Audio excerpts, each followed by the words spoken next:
Welcome to Looking Ahead podcast. Today is my third episode of the Entrepreneurial Conditioning series. And today I'm going to talk about mental resiliency.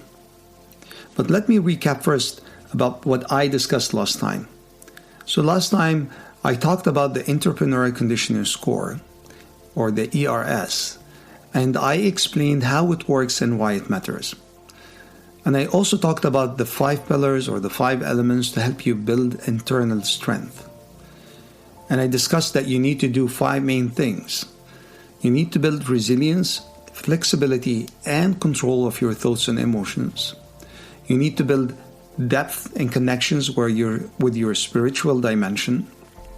You need to prepare your family and friends to support you in this journey. You also need to build financial stability and independence from your startup financials. And lastly, you need to build consciousness of your body and make it stronger every day so that it feeds your brain with energy whenever it's exhausted. So today I'm going to help you to think more about your mental resilience and how you can take control of your mind and make sure that you have a more balanced perspective about yourself as an entrepreneur and about your startup.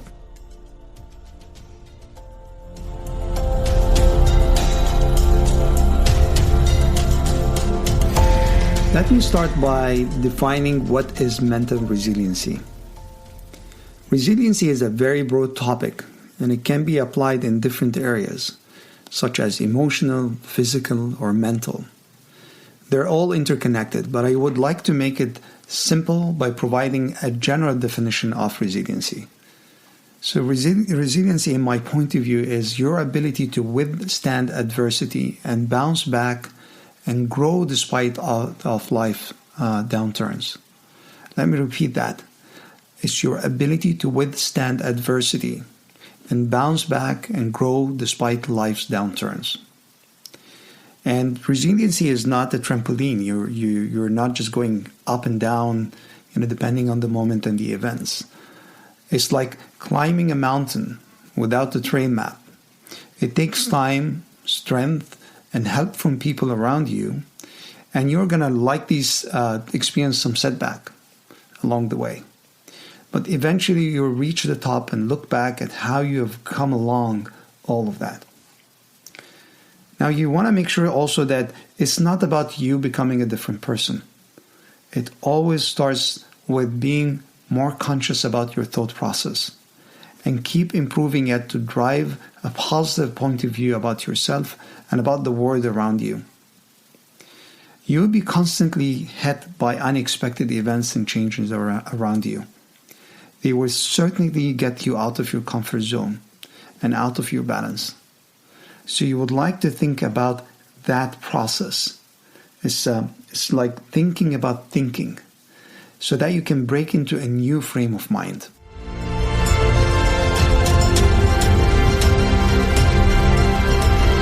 To build mental resiliency, you need to do 3 main things in my point of view. You need to build consciousness about the thoughts, emotions loop. You need to know what's your intention behind founding a startup and make sure that it's aligned with your goals and with your personality and with your belief system. And third, you need to make sure that you're separating your startup identity from yours. It's different from you as an entrepreneur. So let's start with the first one, the thoughts, emotions loop. So the thoughts, emotions loop is a process that takes place in our minds every day whenever we get hit by unexpected events. And entrepreneurs are more susceptible to this kind of loops because they are being challenged every day. They're out of their comfort zone every day. So let me explain the process in an example. So let's assume now that your co-founder came to you one day and he or she told you that I'm going to leave the company. And let's assume that your co-founder acts as your CTO. Now, the first thing that takes place in your mind, your conscious mind, is going to interpret the event facts. What does it mean when your co-founder leaves you? And you're going to start thinking, okay, my product is going to be impacted. I'm not going to be able to move really fast enough. I'm not going to be able to ship this feature or that feature. I need to go and talk to my VCs and tell them about that major change and so on. Well, it's not that simple. The problem is that your subconscious gets engaged at that point as well. And it uses actually your past experiences to do unrealistic projections and thoughts about that. And of course, emotions get injected as well. So, for example, one thing that could come to your mind, coming mainly from your subconscious, is that, I'm not really a likable person. Probably my CTO is leaving me because, I'm not a person that anyone can work with easily. Or you start basically finding excuses and probably finding negative thoughts about, why your co-founder is leaving you. It could be the other way around. You could actually start internally attacking your co-founder, not necessarily attacking yourself. All of that depends on how your subconscious is being formed and what kind of emotions you get in the way.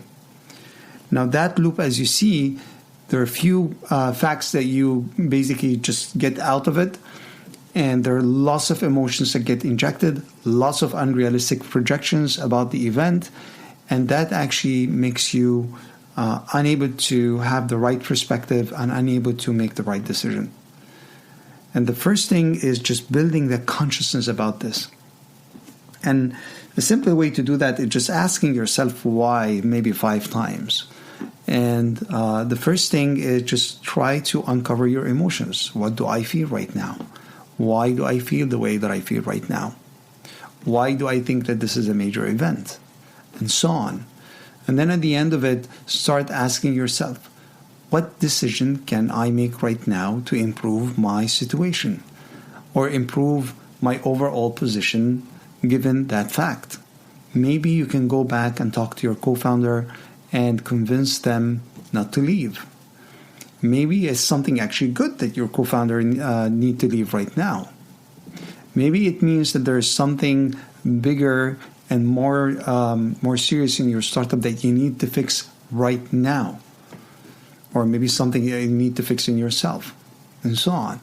So finding a way to make a decision based on the facts and separating the facts from the unrealistic projections and the unrealistic emotions is very important.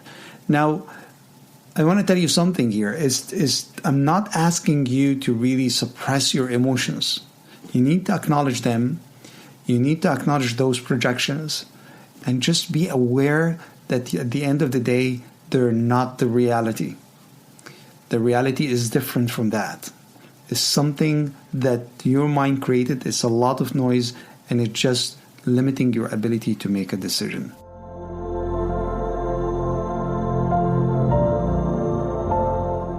The second element that would help you to build mental resiliency is identifying why you're doing what you're doing. Why did you found your startup?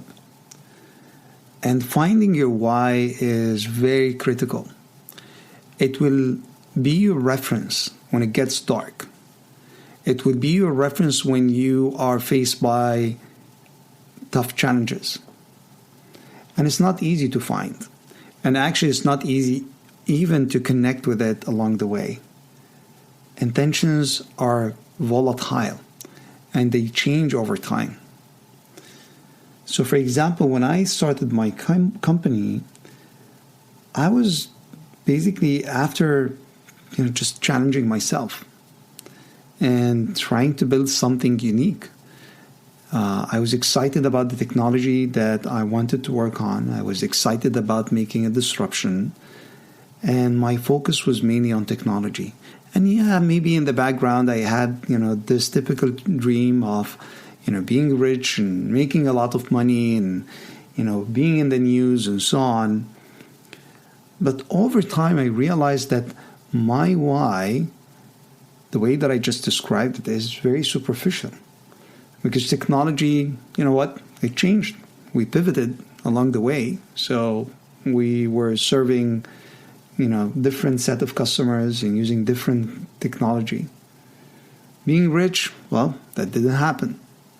being, in the news and probably famous a bit. That also didn't happen.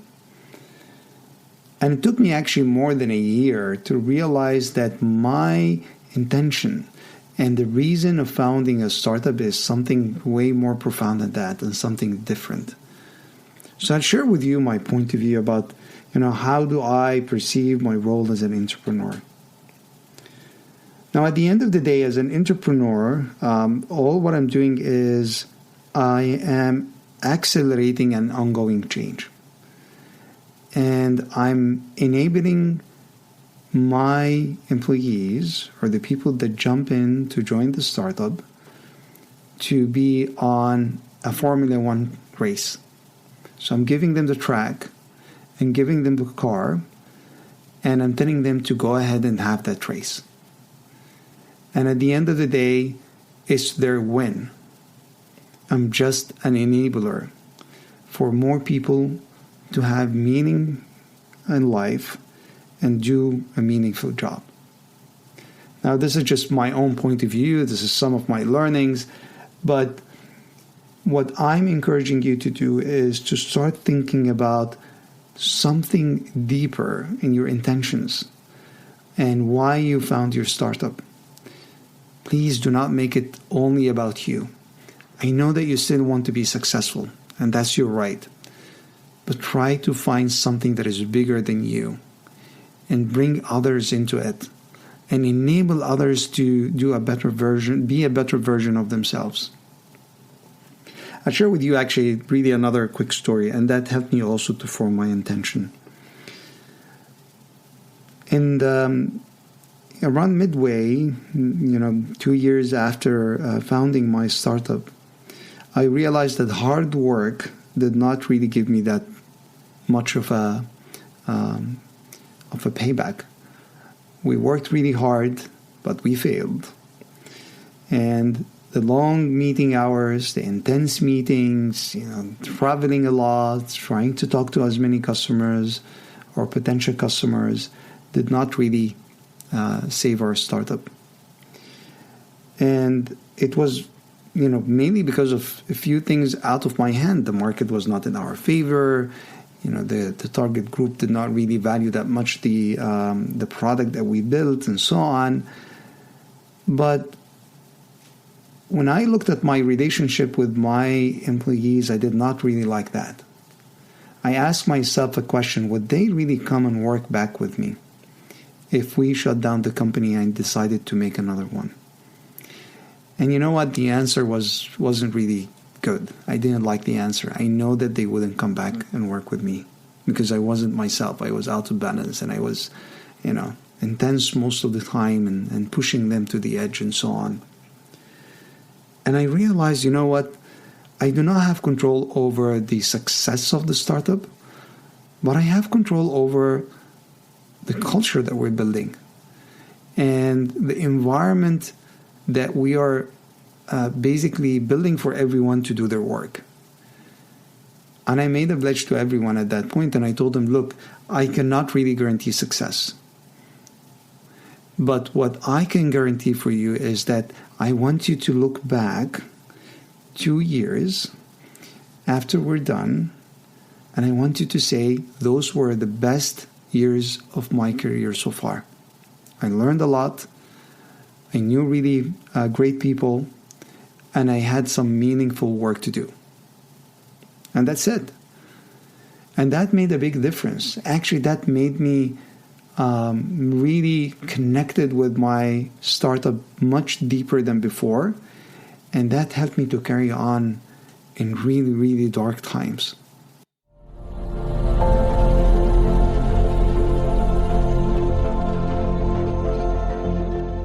Now, the third factor that would help you to build mental resiliency and taking it a bit easy on yourself is separating your identity from your startup identity. A lot of entrepreneurs, including myself in the early days of my startup, they consider the startup as themselves. If they use it to define who they are. And I remember in the first time when I was thinking about shutting down the company, I was just asking myself the question, how am I going to identify myself when I meet people? I'm not the CEO of the company anymore. I do not have that glorious startup that is intended to make a huge disruption in its space. And I realized that I'm going to face an identity crisis no matter what. Even if I exit my startup in a really good way, I'm going to have an identity crisis. And I realized that my startup is, at the end of the day, just one of my projects. If it works, this is great. It's going to be added to my successes. If not, well, at least I learned something. At least I tried. I went out of my comfort zone and something new is being developed, and we made a disruption one way or another, at least by just sending a different message about what we're trying to do here and about the technology that we're working on. So my advice to you is make sure that you always look at your startup as just one of your projects. If it fails, it doesn't mean that you are a failure. And if it's successful, it doesn't mean also that you just made it and you're not going to fail ever. You're going to face failures. And your failures are just stepping stones to your next success. So make sure that you're building your own identity separately from your startup. Yes, your role as a founder or a co-founder and whatever the function that you're responsible for defines your professional, stage or the current stage of your professional career, but it's still not you. You're much bigger than that. When I did so, actually, that helped me a lot. Every time I was getting let's say a criticism or an attack because of whatever happening in my startup, I started to deal with it as something that I need to fix. Less and less kind of negative emotions were coming in. Remember the loop, the thoughts emotions loop that I talked about at the beginning? I used to have a lot of that. Whenever someone just give me a criticism about the idea or how we execute on it and so on. But when I did that separation, it actually helped me a lot. That loop is becoming less and less intense, and I was having it less frequently. So this is very important for your own mental health and for your own mental resiliency.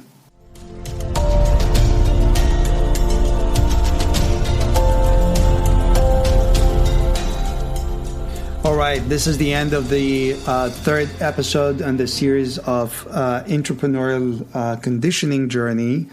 And today we talked a bit about the mental resiliency and talked about the three factors that would help you to build mental resiliency. If you haven't filled the survey yet or the assessment, please do. It has a few questions that would assess your own point of view and your own mental resiliency. It's going to help you to know where you are and the weaknesses that you have in that dimension and how you can fix it. Next time, I'm going to talk about another element or pillar of building inner strength. And I'm going to talk about friends and family and how can you build a support system around you, and how can you educate your friends and family on being the best support for you. So until next time, keep looking ahead.